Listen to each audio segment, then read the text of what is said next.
सरकारी कर्मचारियों होश में आओ, होश में आओ, होश में आओ। फर्जी कागजात बनाना बंद करो, बंद करो, बंद करो। प्रेम शाही ज्यादा हम लोग को जो जमीन को किए थे वही निर्णय लेंगे कि आगे क्या किया जाएगा।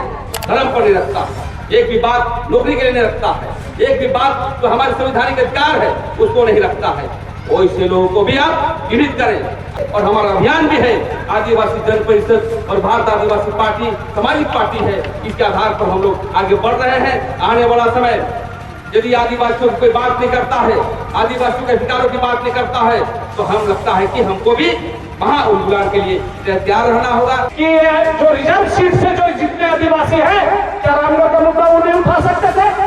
चंद्रवादा है आंदोलन से, आदिवासी समाज से कितने विधायक पैदा हुए आंदोलन से, लेकिन जब वहां जाते हैं विधानसभा में तो आदिवासी की बात नीचे हो जाता है, अनुसूचित जाति की बात नीचे चला जाता है।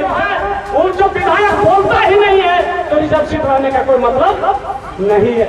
अगर रिजर्व सीटें हैं तो रिजर्व सीट के लोगों को बोलना होगा, और नहीं तो वहां बोलने वाले शाही मुंडा जी जैसे लोग, आंदोलनकारी लोग, जिस इस मिशन को, जिस इस विचारधारा को जो जानते हैं विधानसभा में बोल सकते हैं, गरज सकते हैं, ऐसे लोगों को विधानसभा में भेजना चाहिए। इन कथों को भेज करके हमारी जो हालत है आज देश के अंदर, हम आदिवासी झारखंड से असम चल जाते हैं, वहां भी हमको मारा जाता है।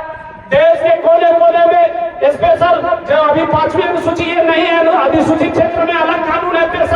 5वीं अनुसूची हम मांग कर रहे हैं कि रामगढ़ हजारीबाग में हो, सीएनटी का ही इलाका है, छोटे नागपुर है।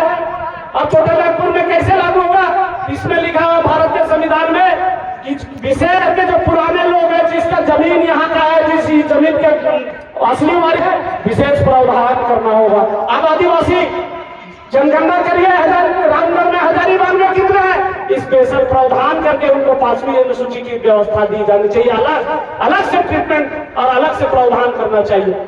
ये होता और इसी की मांग कर रहे हैं। हेमंत सोरेन अगर हमारे आदिवासी हैं तो आदिवासी की जमीन नहीं लूटनी चाहिए। आदिवासियों का जल जंगल जमीन भी कम से कम खनन के अलावा रहने लायक भी बचना चाहिए।